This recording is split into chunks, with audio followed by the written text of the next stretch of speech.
Oke, sebelumnya Assalamualaikum warahmatullahi wabarakatuh.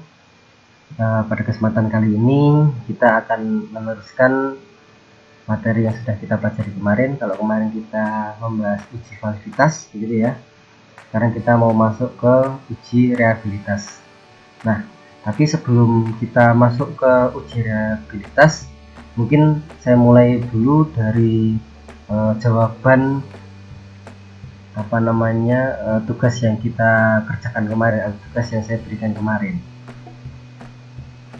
Nah, dari PowerPoint ini kemarin saya memberikan tugas minta tolong untuk diselesaikan uji validitas buku soalnya gitu.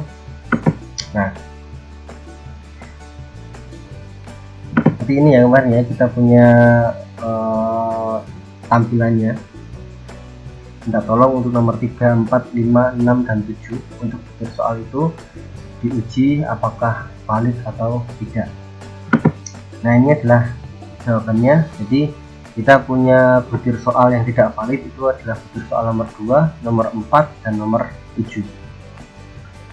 Nah, apa yang kita perlukan sebelum kita menguji reliabilitasnya? Jadi kita harus mengedit atau kita harus membuat suatu perubahan pada butir soalnya. Apakah itu butir soalnya kita buang atau butir soalnya itu kita ganti. Yang jelas butir soal yang tidak valid itu tidak kita sertakan dalam uji reliabilitas, gitu ya, biar lebih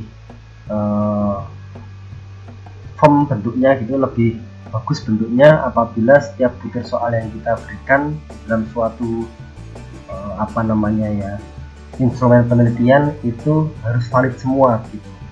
Nah, saya contohkan misalkan nomor 2 ini butir soal yang tidak valid, kita hilangkan saja, berarti kita tidak anggap ada butir soal nomor 2 ini gitu. Nah, karena kemarin kita sudah mempunyai Excel-nya kemarin, atau program kita yang sudah kita bentuk itu saling terhubung gitu ya. Jadi ketika kita hapus di mainnya atau di utamanya, di sheet satunya itu kemarin kita punya data secara umumnya begitu ya. Nah, kalau misalnya kita ganti di sini, maka akan berpengaruh pada data yang lain. Nah, kita sudah menghilangkan butir soal nomor 2, maka kita bisa melihat ternyata berpengaruh kepada kevalitan dari butir soal yang lain. Kita tinggal menghilangkan soal nomor 7 lagi nih. Nomor 7 ini yang tidak valid. Maka misalkan ini kita hilangkan juga butir soal nomor 7.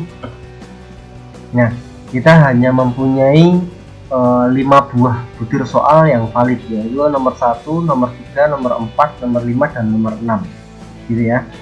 Jadi anggap saja kita hanya mempunyai 5 butir soal gitu.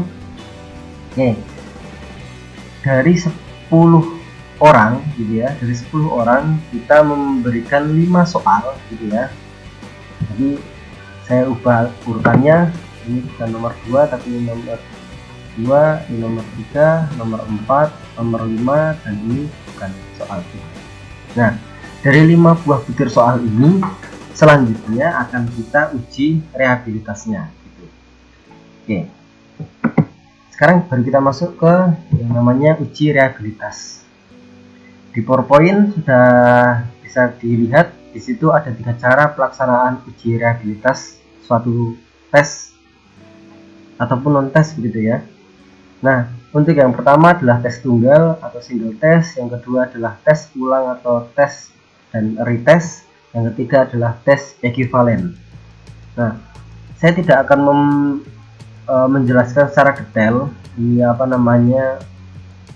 pengertian dari setiap tesnya ini, karena mungkin ada waktunya sendiri di mata kuliah yang lain gitu.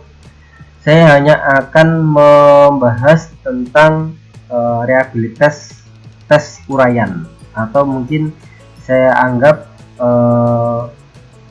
nanti kita mulai dulu dari teknik non belah dua dulu aja lah ya. Untuk reliabilitas tes uraian berarti kan saya harus mulai dari uji validitas tes uraian gitu ya. setelah video ini insya Allah saya akan buat bagaimana cara kita bisa menguji validitas tes uraian. Tapi jangan panik dulu ya, karena untuk validitas tes uraian itu sebenarnya sudah kita pelajari juga konsepnya, yaitu korelasi product moment atau korelasi person. Nah, kembali lagi bahwa hari ini kita akan mempelajari teknik yang pertama untuk tes tunggal, itu adalah teknik non belah dua. Jadi kita tidak membelah dua buah butir soalnya, sejumlah butir soalnya menjadi dua buah bagian, tidak. Tapi kita melihat butir soalnya secara keseluruhan dari nomor 1 sampai nomor akhir, atau dari soal awal sampai soal yang terakhir. Oke, kita di sini punya dua buah rumus yang dikemukakan oleh Kuder dan Richardson gitu. Itu ada KR20 dan KR21, sama-sama ya, nanti ini ada KR21 ya. Nah, anggap aja R11 itu adalah sebuah simbol untuk memperlihatkan atau untuk menyimbolkan koefisien reabilitas. Nah, di sini karena kita sudah punya datanya, ini adalah datanya. Kalau begitu coba saya pakai satu buah rumus. Ini misalnya kayak saya pakai KR20 gitu ya. Kita masuk ke tes kita. Nah, ini adalah rumus dari KR20, dimana B itu adalah banyaknya butir gitu ya, banyaknya butir soal. Nanti kita punya banyak butir soalnya adalah 5, B nya itu adalah sama dengan 5 gitu. Oh ya, sama dengan 5. Terus kita punya SDT, berarti kita punya standar deviasi totalnya. Ini totalnya, kita cari standar deviasinya, jadi sama dengan SDF dia dari total skor dari setiap siswanya. Nah, ini adalah SDT nya ya. Oke, itu adalah SDT nya. Padahal untuk di rumus KR20 nya itu kan mintanya adalah DT kuadrat. Berarti kalau begitu kita nanti akan punya yang namanya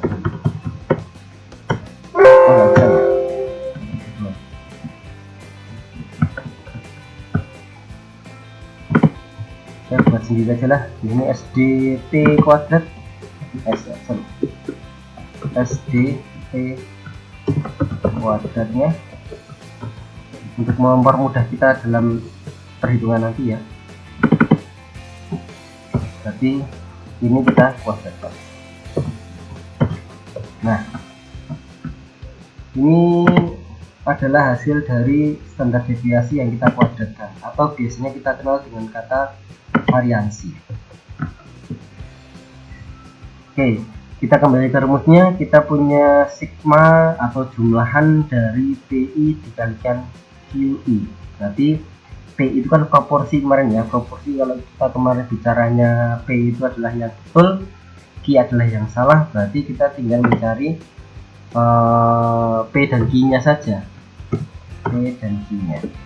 Nah, P itu adalah proporsi siswa yang jawab betul, berarti kita pakai count if itu kemarin, count if ini dari peserta 1 sampai peserta 10 yang menjawab 1 begitu.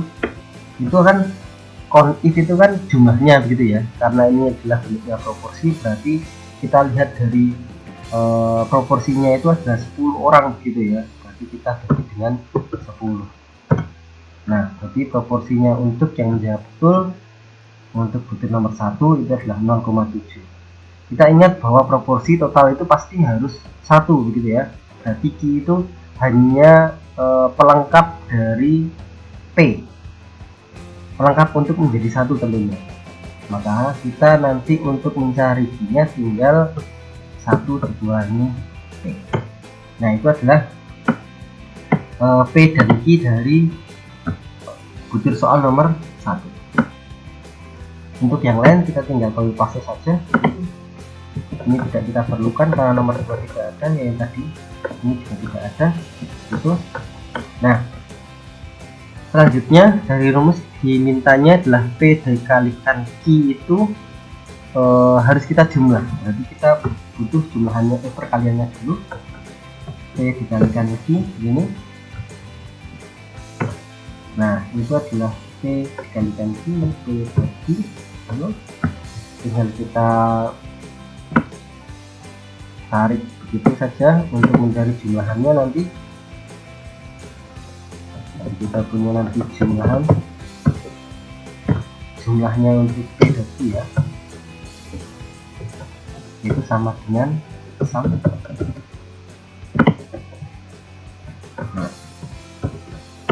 Nah itu adalah jumlahan P dan Q nya, jumlahan perkalian P dan Q nya.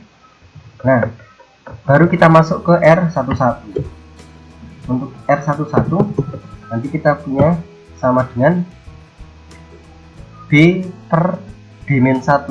Ingat B itu adalah banyaknya butir soal, berarti kita punya 5 butir soal, 5/4 gitu kita sendirikan, yang nanti kita akan kali dengan SDT kuadrat tadi ini dikurangi dengan jumlahan P dan Q nya itu, jadi kita bagi lagi dengan SDT kuadrat ini, lalu kita enter, hasilnya adalah 0,747331. Nah itu adalah salah satu rumus untuk menguji reliabilitas tes yang kita lakukan. Nah apa yang bisa kita baca dari 0,7473 dan seterusnya ini? Nah menurut website yang saya cantumkan di bawah ini, untuk mengetahui apakah tes yang kita lakukan itu reliable atau tidak, itu ada skalanya gitu ya. Skalanya itu dari yang sangat rendah, sedang, tinggi, dan sangat tinggi. Cuman di situ sudah ada intervalnya. Kita punya tadi koefisien reliabilitasnya tadi kan 0,7 ya, 0,73 tadi ya. Biar kita split saja. Kita split. Dengan Excelnya. Nah, ini tadi kita punya 0,73 743. Nah, ini 0,747331. Artinya apa? Dari sini kita bisa menyimpulkan bahwa data yang kita punya tadi reliable, dan reliabelnya itu sangat tinggi. Bisa saya kasih keterangan di sini saja. Jadi tesnya mempunyai tingkat reliable yang tinggi. Artinya apa? Jadi nanti tes itu akan tetap memberikan gambaran yang sama.